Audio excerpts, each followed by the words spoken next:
in return on investment. Today, our expert panel will show you how to leverage technology for client prospecting and engagement. We'll also review trends from the industry and learn how our panelists implemented technologies that changed their practices. Before introducing our panelists and breakout moderators, I would like to go over a few details concerning today's broadcast. Our webinar consists of a panel discussion followed by an interactive Q&A session. You may chat your questions or type them in the Zoom Q&A function at any point during the broadcast. I'll read those questions aloud at the end as they come up so they can be answered by our panelists. Also, please keep your audio and video muted. That way there's no distractions for our panelists. And now it's my pleasure to introduce our panelists. First is Julianne Redtail. She started her financial practice in 2007 with the primary goal of providing an inclusive, compassionate, and friendly environment in which her clients could enjoy planning their financial future.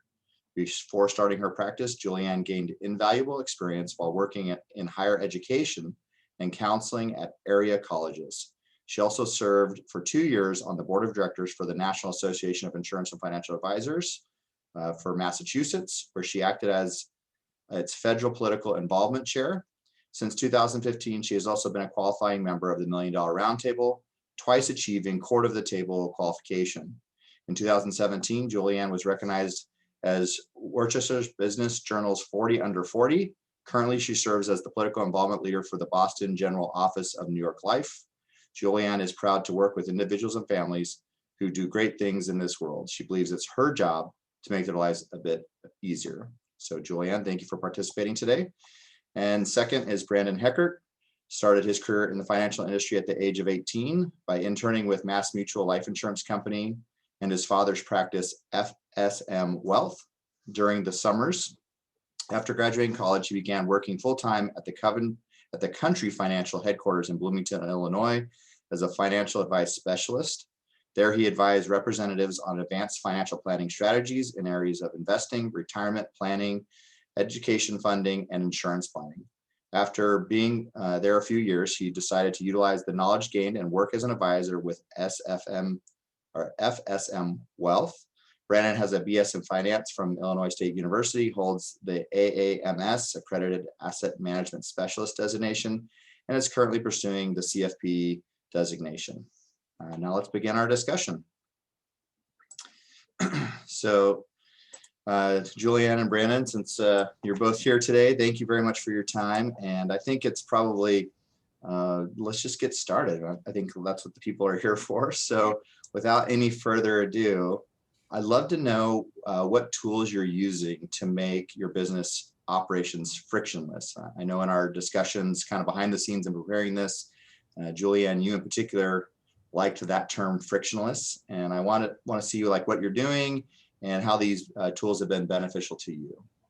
Yeah, thank you, Ryan. Thanks for having me, Ryan, and everybody here at NAPA. So for those of you that have met me before, you know that my favorite word is frictionless. And I was a convert to using technology up until a couple of years ago when I was at a conference, an MDRT meeting, and one of the main platform speakers had talked about we have to make the world for our clients frictionless. And the examples that he had given was using Uber. You know, you get into an Uber, or before you even get in, you just pull out your phone, you call a taxi without actually talking to someone, you get in, you get to your location, you get out, and you don't even pay. It's just done. Like there's no friction in the process. Or Amazon. You know, Amazon figured out that 3 clicks to buy something caused too much friction. So that's why they created the Buy It Now button. And so at that point, I hadn't really embraced technology until I said, you know, something, we have to be more like Uber. We have to be more like Amazon. And at the time, we were still doing paper life insurance applications. And, you know, we go through this financial planning process. I give my recommendations and everyone's on board and everyone's excited. I say, great, let's do paperwork now. And you could just feel like all the air sucked out of the room. So that's when I adopted the word frictionless and said, all right, this is what we're going to do. And then I started to adopt technology. So first, obviously, was the applications. But the second is I know what I don't know. And things like designing templates or designing forms is not an area of strength for mine. And so that's when I had heard another speaker talk about the company Fiverr, fiverr.com, Fiverr.com. If anybody's used it, it's probably one of my favorite websites on the planet. And so the first thing that we did was we created a client information sheet that we share. So this is what's sharing on the screen right now. And so instead of actually doing paper applications or in person or gathering all the basic information such as social security number, driver's license, beneficiary information, doctor's information, we send them this form and we have it in a typable Word document and we have it in a typable PDF document. And they fill this out, it takes them 10 minutes and everybody sends it back. You know, maybe one time out of 30 or 40 times we send it out, do we have to say, hey, can you make sure you get that form back for us? But the adoption rate has been very, very successful. So this was the first step because we could just really make our e-applications super seamless and super frictionless. While I'm sharing how I use Fiverr, we also used it recently. We did a webinar, which I'll talk more about later in a later question. And so I don't know how to design a webinar invitation. So we used Fiverr. We found a graphic designer on Fiverr that created this much more beautiful invitation than I could have created. And I think each of these cost like $15 or $20, very, very inexpensive. And then another form that we created, it was more so for internal use, which is our meeting form, which we basically want to standardize every time we meet with a client, whether it's over the phone and so forth. And so for this form, and like I said, this is an internal form, I took a piece of paper and I drew in pencil what I wanted to look like. I scanned it over to a designer. We had a couple edits back and forth and it came back for like, $10 or $15. So Fiverr is probably, one of my favorite resources that we can use because it means that we can focus on the things that we do well on. And I don't get hung up on things anymore that, I feel like I have to do, or I don't want to spend hundreds of dollars to create something. Now there's oh, sorry, go on. I was going to say, Julianne, I think Fiverr is an interesting one because it allows you to have somebody who is an expert at graphic design or, building Word document templates or PDFs do all the work for you. And you just have to have the basic idea. And it's very cost effective, which if the participants didn't hear that, it's very cost effective. Hiring a full-time graphic designer or marketing person on your staff is probably not in most of our budgets. And so I think Fiverr is a great one. What else have you used Fiverr for? What other maybe platforms are you using today? Yeah, so one thing I did use Fiverr for that I'd actually gotten a quote from a local graphic designer was just to create really nice, sharp looking email signatures for me and my whole staff. And the quotes that we were getting were between $250 and $350. And on Fiverr, we had it done for about $30 or something like that. We also used Fiverr to create a Canva picture. So for those of you that are familiar with Canva, if you have any type of artistic talent at all, which I do not, Canva is a way that you can create those invitations like I just showed you, or you can create Facebook or Instagram posts and things like that. So I actually hired somebody on Fiverr to create Canva Facebook posts for my business so that every time I post something, it's branded with something that's already created. There's a consistency as it goes through. And then a recent discovery last year, this was one of my COVID initiatives, my COVID quarantine initiatives back last March and April, was I discovered bombbomb. And this is more so for marketing and less so for frictionless, but bombbomb is awesome. It's a way that you can easily record videos, whether they're personalized to Ryan or they're sent to a large group of people without clients having to download the video or anything like that. They can respond and so forth. So we love bombbomb. We use it for birthday emails to people. We don't personalize it. So I created one last year where I was wearing a bright colored outfit. I had all these helium balloons. I'm dancing in front of a silly sign saying happy birthday, da, da, da, da, da, da. And people love that. We create 20 and 30-second videos. We'll be doing one next week and sending it out to all our mothers in our CRM for Mother's Day. We like the World Smile Day in our office. We've adopted that as a holiday for us. And so we sent one out for World Smile Day. So we use bombbomb for more of the fun things. Because of compliance, we really stick to really benign kinds of topics like Mother's Day and World Smile Day and birthdays. We don't really go into product sales or anything like that with bombbomb. Yeah, and for those, I saw a couple questions in chat. It's literally the word bomb, B-O-M-B, bomb. And so that's it's kind of a weird name and it's kind of a weird tool. but it's really fun in the sense that you can sit in front of your computer like we're doing today, and where you would normally be maybe video sharing with like a conference call or a webinar, and instead you're recording yourself, and you can basically, it's like the video voicemail of technology. So you can send this video message to your clients or customers, introductions, birthday wishes. I know we've used it for lots of various things. We've even used bombbomb for annual review reminders. Just, hey, it's that time of year, annual review. Don't forget, call so-and-so at our office, or click the link to, schedule an appointment, things like that. So I think bombbomb's a really great one. I'd like to shift gears just a little bit. And Brandon, I know that you use a lot of technology as well. I know that you use probably some of these same tools, but I'm curious, what tools are you using that maybe that we haven't mentioned yet? Yeah, so thanks for having me, Ryan. I'm looking forward to sharing some of my ideas. Everyone's been using Zoom. We've kind of been pushed into having to use Zoom in our industry. And so I'm not going to sit here and kind of talk about the little pieces of Zoom you should be doing, because at this point, everyone probably knows how to use it. I'm more so going to talk about some of the ways you can really maybe strategize for it, reach a larger amount of people. And so two real ways that we started using Zoom, not necessarily because we've had to, we've been using Zoom for about 4 or 5 years now. Some variation of Zoom for 4 or 5 years now, primarily because I moved out to the West Coast. I'm about, I think it's about 2,000 miles from our home office. And so I can't physically be in front of a lot of our clients, and we have clients in about 40 states. So for us, it became more of a convenience factor, and using this, some type of system like Zoom or GoToMeeting to actually expand our client reach. So rather than just having our clients in our local areas, we started trying to find connections to, major metropolitan areas, because we're from a very rural area. And so we didn't want to be limited to where, we could drive to. And so we started doing this. And once we adopted this, we have a few different locations. One of our locations, I'm there maybe once to twice a year, and I do about 5 to 6 meetings a week there.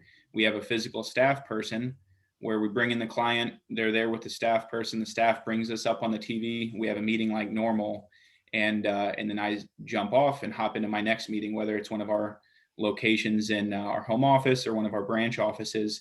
We've been really using it to get our reach out there. They can still get the physical interaction from the staff person, the physical interaction of actually coming in somewhere, but allows me to have a lot more meetings throughout the day, and I don't have to worry about driving all around. And so for us, technology was something where it was almost essential. We had to, if we wanted to grow like we wanted to, and have as many meetings as we wanted to. But especially this year, we've been really, you can purchase an expanded version of Zoom through webinars, similar to what we're doing here today. We took advantage of that because we wanted to make sure we were still communicating a lot. Last year was a crazy time for the market. Clients were a little bit concerned. So we wanted to make sure we had a lot of communication going out. So we started doing town hall meetings where we just talked about a lot of different topics, planning topics, talked about the market, talked about the economy. And so we would do those. I think we did 2 or 3 last year through the webinars. And we're going to continue to do them now because we realized how easy it was to reach a large amount of our clients all at one time. It was a live video. So, whether it's one-on-one review meetings and so saving yourself some time, because don't get me wrong, doing this for the past 12 months, being forced to do it for the past 12 months, I want to go out there and shake some hands and meet people face to face. But think about bringing this into your practice. You don't have to stop using it once all the regulation or all the COVID restrictions are done, but see if you can start incorporating it or keep it in your practice a little bit, because it's going to save you a lot of time and efficiency, I think.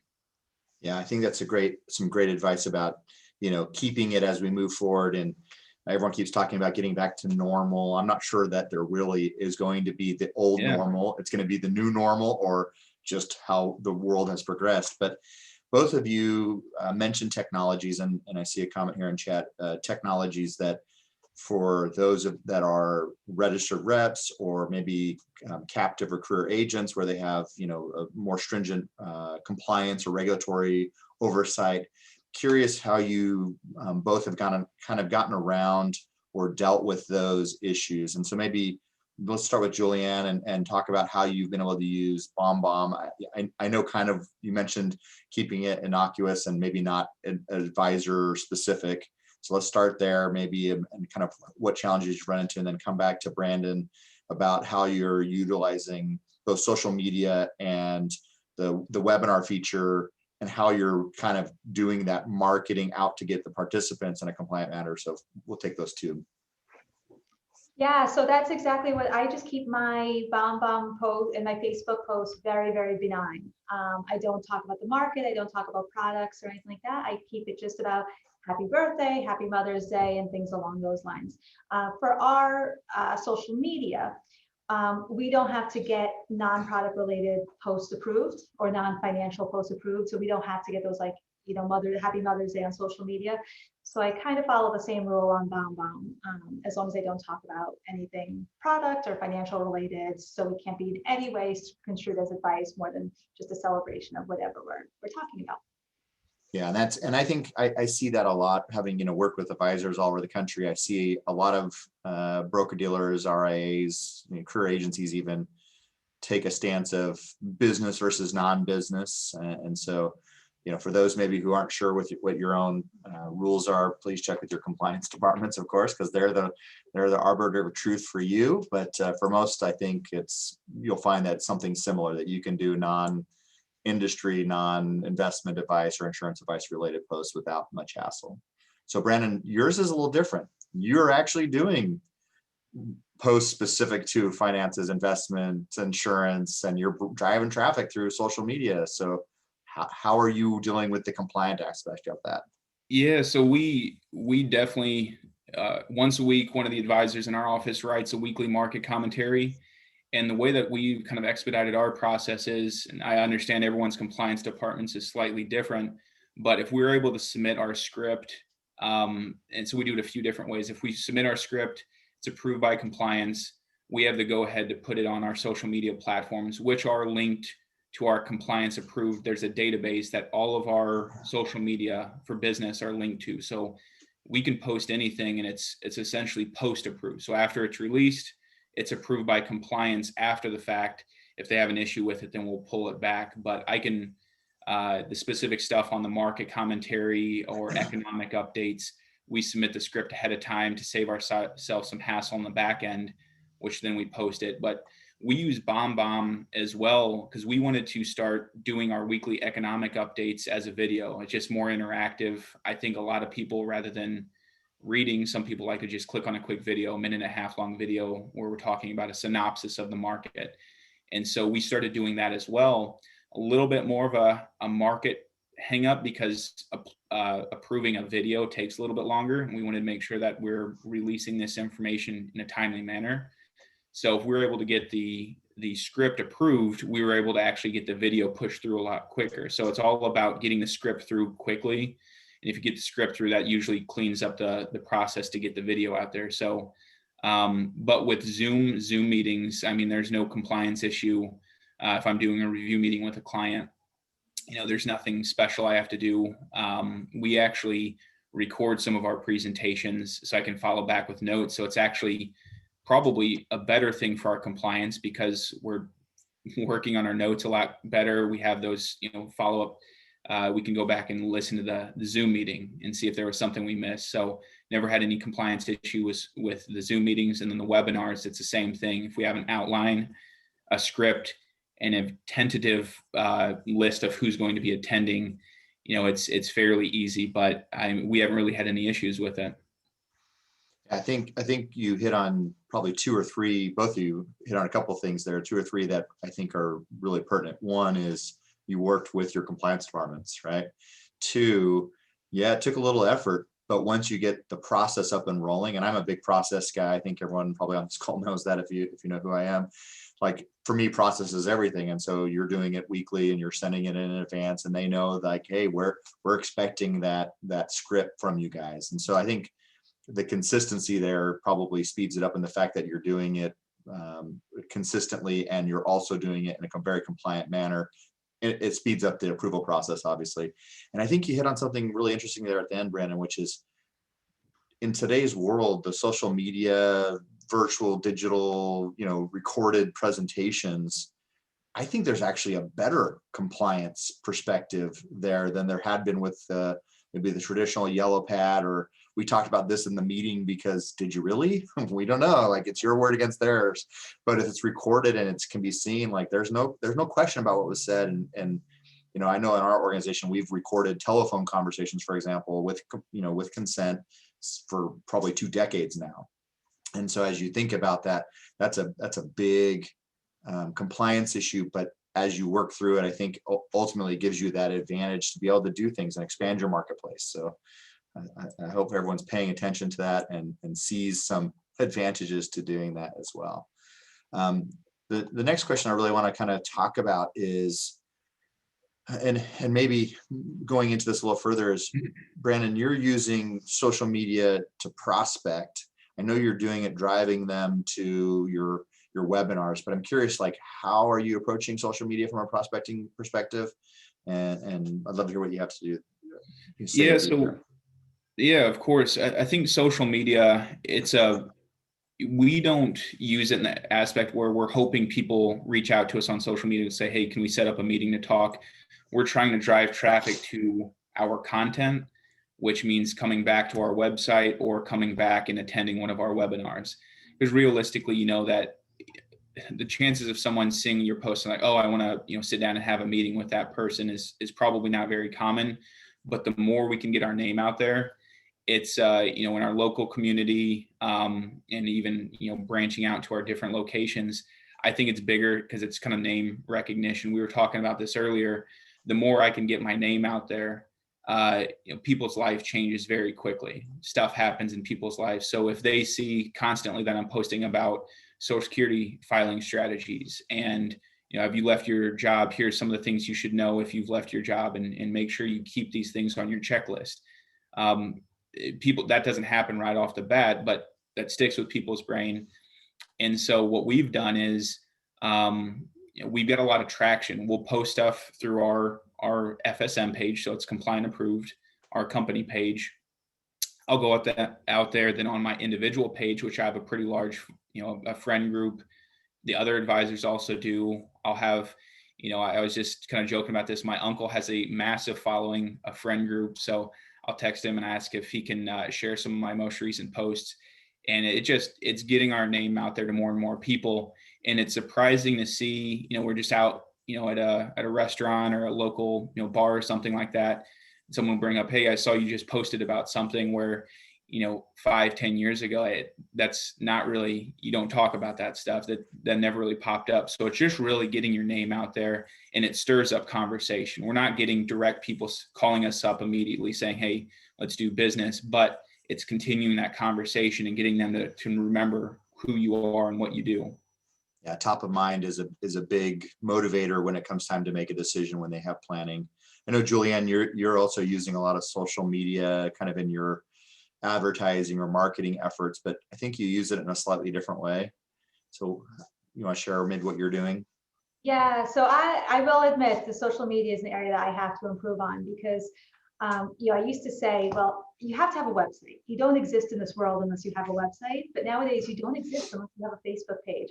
And quite frankly, when somebody, a couple of years ago, I was putting a fence outside my house and I wanted to see pictures, and I went on Facebook and I searched a couple of fence companies. I instantly got to see pictures. So I think we all have to have Facebook pages. And I think that there has to be a mix of all those things that Brandon had said, and again, I have to do better at it, of here's some content that you need to know, but then also here's who we are, because at the heart of things, people want to know who they're working with. And so, when it's someone's birthday, we post a picture. Sometimes I bring a dog into the office, and so I'll have a dog sitting at the conference table and take a picture and post it. And it's, awful to say, but everyone loves those pictures and no one pays attention to there's why you should roll over your 401k. Yeah, I think it's interesting because I think you're probably where many of the listeners on the call are today, where they're kind of like, yeah, I have to do it. I finally have gotten there. Brandon, you're probably more towards the advanced edge. I see a couple people on this call. Brian Haney, who's I think we all know pretty well. He's a big digital marketer, and I think he'd be the first to say I use social media, and actually just posted something about it, right? So in the comments. And what's really interesting is there's this sliding scale of how good you are at it, but you don't have to be the best. You just have to be proficient, and then you can grow from there. I know one of the things that we've been doing, and Brian, I'm going to pick on you. I hope that you'll make a comment on this if you haven't heard this one. But one of the things that we're doing, we just started using Linktree, and Linktree is just one of many tools that allows you to basically curate a list of links to other articles, content, social media posts, etc. So that one link becomes kind of your bookmark for all the stuff in your inventory of websites and social media accounts, right? And so we started using it on a couple of our accounts and with a couple of our advisors, where instead of putting a bio on LinkedIn, they're actually using a Linktree link to their bio. So they're taking people from LinkedIn to Linktree. And the reason we do that is because using Facebook Pixel or LinkedIn's tracking algorithms or Google's is that we can actually see who is clicking on those links, and we can start target remarketing them outside of the environment that they started in. So they could come to us from LinkedIn, click on a bio. Then when they click on the link to go into the bio, they see that we have a Facebook page or we have a website or wherever, they might click those other things. Well, all of a sudden we can start seeing where else they're going and interacting with us. And if we choose to, we can target remarket them for specific advertising or specific content delivery to them. And what's really interesting about that is it sounds very kind of, big brotherish of I'm tracking you and I'm doing everything. But if you look at the rest of the internet world, especially, Google's doing that to us every day. Amazon's doing it to us every day. So why as advisors should we be behind the power curve? And so I think that there's this huge opportunity still with social media. I think as we were preparing for the call, there was the comment, I think Brandon, you made it about, today, LinkedIn and Facebook and Twitter and all these places are like late 1940s, early 1950s, CBS, NBC, ABC, right? They're the new media properties, and those who figure out how to leverage them today or in the next few years are still going to be way ahead of those who haven't figured it out. With that, moving right along, I see Brandon. I'll have to go back to that and see what Brian put in there about Linktree. But I'd love to know maybe how you're utilizing some of these tools. And Brandon, you've talked a little bit about it with some of what you're doing with Zoom, but I know, Julianne, you're also using some of these tools to conduct client meetings and to kind of take advantage of it. I'd love to know what you're doing specifically. And then maybe Brandon, if you'll kind of fill in on maybe some things that you're seeing slightly differently or using tools differently. Yeah, of course. Yeah, so I was just gonna finish up. I talked about using Zoom for client review meetings, and I've spoke on this quite a bit because we've found a ton of success with the way we run a lot of our prospect meetings. Like a brand new prospect, we're actually doing via Zoom, and we've run it almost like a commercial or like a TV show. Mm-hmm. Very structured. No matter if I'm doing it, one of the other advisors in our office is doing it. It's a very structured process because we found that it's worked. And so we have a structured outline. We have a structured presentation on what we show on how we do things, whether it's using eMoney. We'll usually show a sample eMoney, the planning software, get in there. We'll show them a sample of how we actually manage the money if someone is working with us.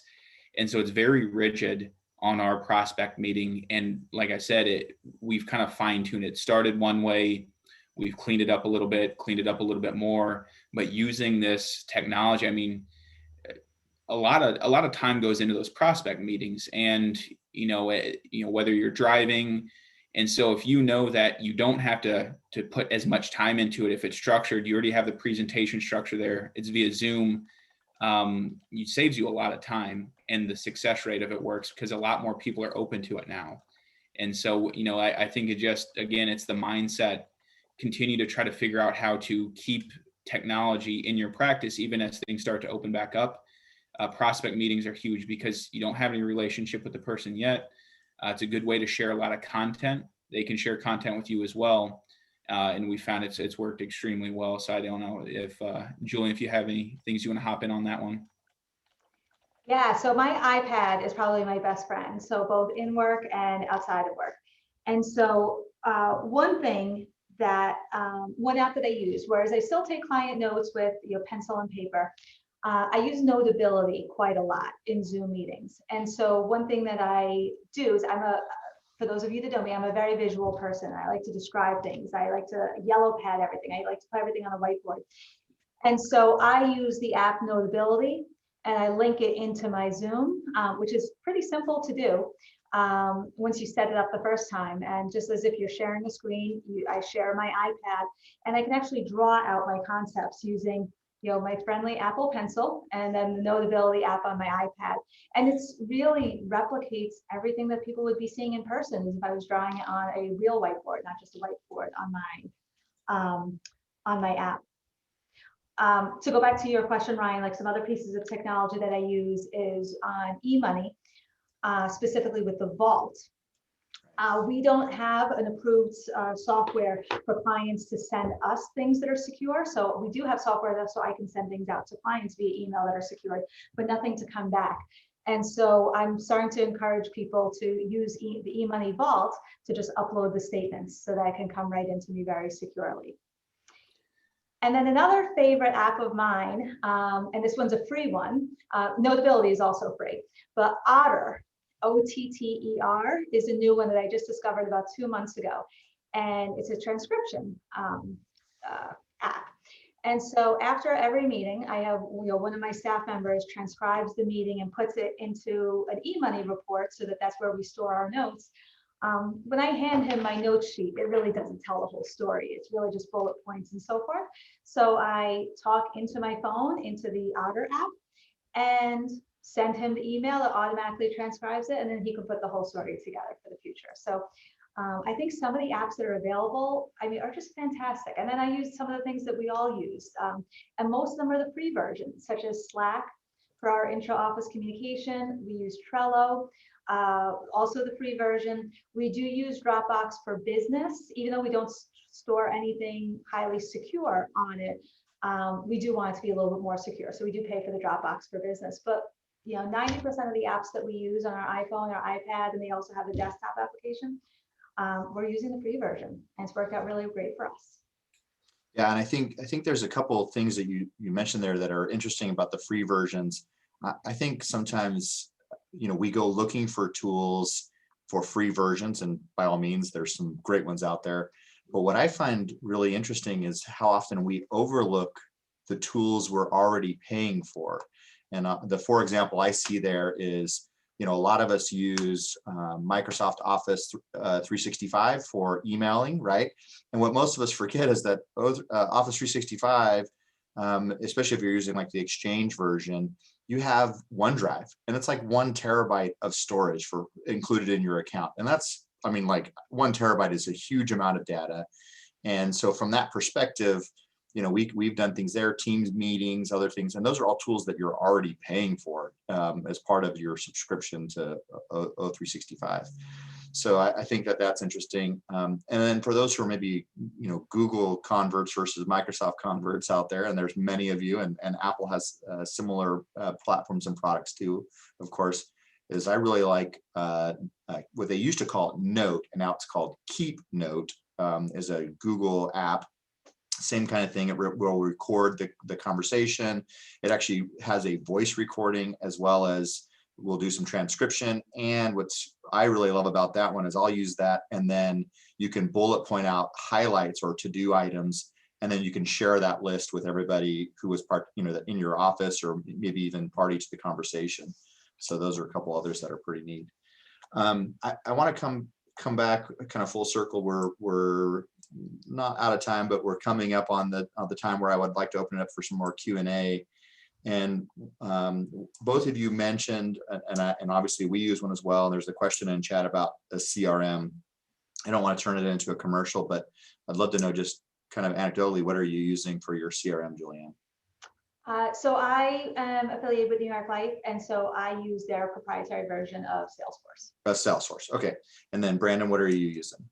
We're using Redtail. And so we're independent. Redtail is, we've actually merged with another company just over the past year who also used Redtail, and they used it a lot more efficiently than we did. So we're actually adopting to the way some of their strategies and processes, but it has made our life significantly easier because we're using workflows, follow-up activities. You can assign things. So Redtail, the way we were using it, we're just scratching the surface, just client notes, basic reminders, things like that. When we got merged with this company, it has made our processes so much more easy. We can link specific people in the organization to a specific task that they can follow up on. So we found Redtail is a lot more useful than what we even knew what we're getting. Yeah, and for us, we're more on the insurance side. I think Redtail, I would say, is typically more on the investment side. We're more on the insurance side by a lot. And so we use a platform called Insure.io or Insure.io, and it's specific to life insurance. But others that are out there, I know that there's a ton, probably other people, maybe Ryan, who's in Ryan Haney's, who's in the chat might want to throw something out there, but there's a lot of them out there. I mean, at the end of the day, the gist with a CRM is use it, right? If you're not using it, you're missing out on a lot of data. And I think it's really hard for us to kind of visualize a client from the perspective of all the interactions we've had with them over time. And if you don't have a CRM, I would say it's impossible to do that. The CRM, at the end of the day, the most critical components of a CRM are tracking the client and their contact information, having some way to notate all of your interactions with them, ideally to store documents and or copies of emails in that platform. And then if you're going kind of more advanced beyond the basics of the CRM, now you're talking about, can it tell me about their investments or their insurance products as well? But so whatever one you're using out there, I would say just use it. That's the key. I think if you're looking at marketing, Brian, you mentioned HubSpot in chat. HubSpot's a really good one for marketing. Marketo is another good one. They're a little more expensive and they're very specific to marketing, but they're great ones. Act On. Salesforce, if you're using a Salesforce platform, there's a lot of plugins unless you're in a lockdown version like New York Life, and then you're limited on some of those. But just the point is use it. I would tell you that that's been the number one thing that's helped us be successful and competitive, and also to know what we're doing and kind of create those workflows. You mentioned those, Brandon, about workflows. Like I think that, I mean, I probably preach this too much almost. I think if you don't have a CRM, you're not really in business. You talked about a website earlier. I think I could be without a website, without social media, as long as I had my CRM, I could probably figure out how to be in business and be successful with just that one tool. Kind of opening up a little bit broader. I'd love to know what you're doing to help your staff. And actually, this came up in chat too. What you're helping your staff to be more successful and more efficient. And maybe I'll start with one recently. So we recently purchased a block of business on the PNC side. So we have a PNC agency, and we had to bring over like 250 accounts all at once. And if you've ever done any kind of block of business or purchase of an agency, which I know, Brandon, you're kind of smirking because I know that you and your dad have done that a few times, like that is a tremendous amount of effort and work that goes into that.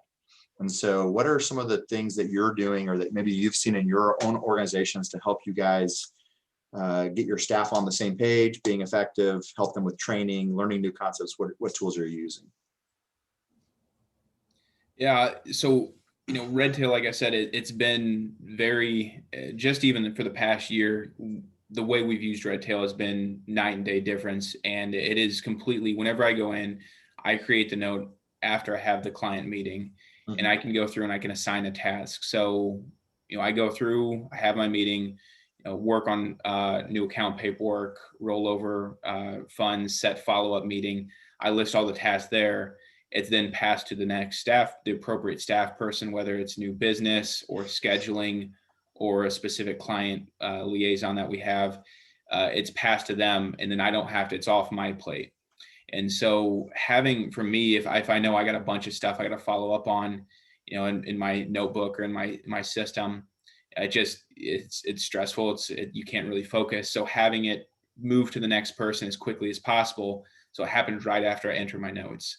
And so for us, it's just using Redtail and the follow-up activities has been huge to make sure that the processes are going through fast. Like you said, Brian, it's through acquisitions and mergers and things like that, you're meeting a lot of new clients. There's a lot of stuff you're discussing. So getting as much detailed notes as you can, and especially with Reg BI coming out, our compliance has gotten extremely strict, as I'm sure everyone's has. And so we can go through, and we even have templates designed for our meeting notes based off of if it was a review, new client meeting. So we built in templates. So Redtail has become almost the core. You said, Ryan, earlier that you could have, you don't need social media, you don't need any of that, but if you have your CRM and you use it well, it drives the business and the processes. And I couldn't agree more, especially in this changing environment where regulation is increasing. The better you can use your CRM, the more efficient you're going to be as a firm, and the better off you're going to be down the road. Because if we start seeing regulation like the UK is seeing in Australia, and they're going back and looking at these notes, I mean, having a process now is going to save you a ton of time and potential money, in 10, 15 years if regulation continues to increase in our industry. So it's been huge for us. Yeah, I 100% agree with what Brandon just said about making sure that you keep your notes, and they have to go into something so that they're time stamped as well. And so going back to your question with staff and so forth, is the same thing exactly what Brandon said, is that the whole operation only exists if I'm meeting with clients. And so things have to move from my desk over to somebody else's desk as pretty quickly as possible. So for me, I take the meeting notes, I paperclip them to the file, and I move them over to my first staff member, Bianca. She logs everything into Trello in terms of who has to do what. At the very bottom of our meeting notes is things that I've added. So Bianca has to log it into Salesforce. Then Cole has to type up the meeting notes into eMoney, and he has to update some eMoney things. And someone has to email a statement or something like that, whatever those to-dos are. And so Bianca logs that into Trello, and then it goes on to the next person. But everybody's on the same page here, is that the operation only exists if I'm meeting with clients, and so they have to take all that other work off of me. Yeah, I think what is interesting is both of you, without saying the word process, are talking about process, right? And the process, I feel like a lot of advisors in our industry, especially if they're smaller firms, 1-2 people, sometimes by themselves, like that process escapes them because they're just relying on themselves. And that's where, coming back to the CRM and some of those other things, you can build out process one time in a CRM platform where, an introductory email goes out, for example, when you enter a new client into the database, and, a scheduled appointment gets an automatic reminder based on the calendar date, right? And those are things that you can build one time that become like workforce multipliers, even if it's just a workforce of one, right? And so I am hugely, hugely in favor of doing those things. And I think what's really key is that both of you talked about process, but you also talked about doing it different ways. And so there's not one right way. It's what your business model is and what your business practices are. I mean, the way I do things is very militant and regimented for a lot of the things we do. And then there's other parts I'm like, I don't really care about that part. Do what you want almost, And so like, there's going to be personality that comes into it. So maybe from that perspective, what I'd love to do is we got about 15 minutes left. I'd love to open up for some conversation with any questions. So at this time, if you have questions, I know we've kind of been answering some of them in chat as we go. I'd love to open it up for the panel. If you have questions about technology, how we leverage our staff, how we use our CRMs, how we've built out processes, how we're doing marketing, what we think is the most effective way to market. Like, ask those questions, because we're happy to tell you the answers, but we want to know what you want to know. So if you tell us what you want to know, we'll answer the questions. I did see one that was a private chat to me that I'll throw out here. And the question was about using LinkedIn and social media and marketing in that regard. And the question was basically, how did you get started? And the way I got started was in 2007. I was sitting in a work session or a conference that was Tony Robbins and Chet Holmes. It was called the Ultimate Business Mastery Summit, and everyone knows who Tony Robbins is. Not everyone knows who Chet Holmes is, but he ran like 7 different divisions of Charlie Munger and Warren Buffett's companies at one time, and took them from zero to hero in every instance. And so he's kind of a crazy guru, although he's now since passed. But Gary Vaynerchuk, a lot of people on this call probably know who Gary V is. Gary V was one of the guest speakers. He went for 30 minutes and he was talking about how if you're passionate and you love something, and you know, social media opens up the door to basically do whatever you want. And he used an example of how at the time it was Ashton Kutcher and Ted Turner were trying to see who was going to be the first one to get 1 million followers on Twitter, which now seems kind of almost ironic because there's people who have 30, 40, 50 million. But there was a big argument. At the time, he had like 600,000 followers, and he put out a message on Twitter about how he thought applesauce was the most underrated food of all time. And Mott's Applesauce reached out to him and said, "Do you want to be our marketing guy? And basically, you know, talk about applesauce, we'll pay you to talk about applesauce." And, you know, like, it seems silly, but if you look at how the world has progressed since 2007, when I got into social media and kind of started looking at it, figuring out how it worked, and some of the stuff I still don't understand, it just is a way to listen and to communicate. And if you think about it in that regard, social media becomes really, really easy to use.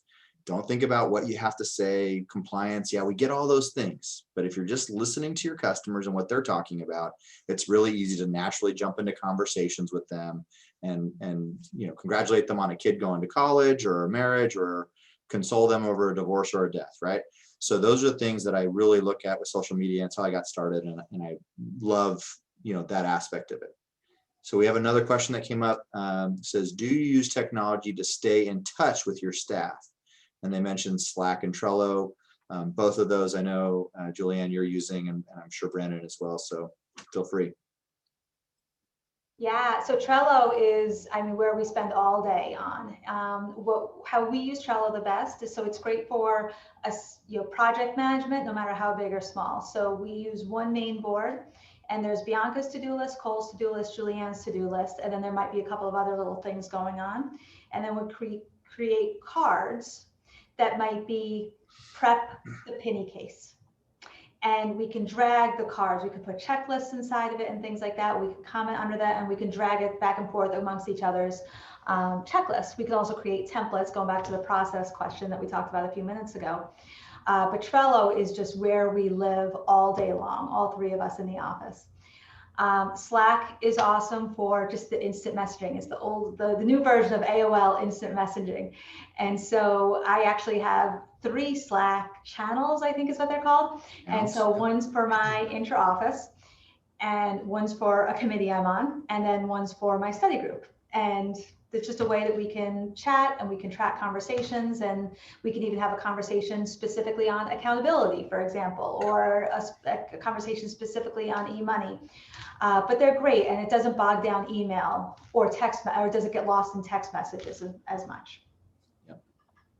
Brandon? Yeah, you know, not too much different from that. I mean, we use Zoom very frequently. We have scheduled Zoom meetings for we have a weekly economic review where we review our portfolios. We're building our own portfolios in-house. So we do a meeting a week to review our positions, research, and kind of have an agenda for that. We do a weekly sales meeting with all the advisors. And then throughout the week, I mean, there's kind of sporadic meetings that pop up throughout, you know, just different discussions. So we're using Zoom very frequently because we have 5 office locations. We can't all be in the same spot at one time. It doesn't happen that often. And so we're just using Zoom. And then also, I said this earlier, but as business owners, having a clean process for client onboarding, doing new business or new paperwork processes, we've used, again, Redtail, our CRM, to have outlined step-by-step guides. Okay, client onboarding, here's the process. So, whoever is coming in, that's one of the most costly pieces of our business, is bringing someone new on. It takes a lot of time out of your day. You need to make sure that client or that staff person is feeling like they're getting into the system easily. And so having a very detailed process for those things are very good. So we have all of that built into our CRM. All of our processes are. Yeah.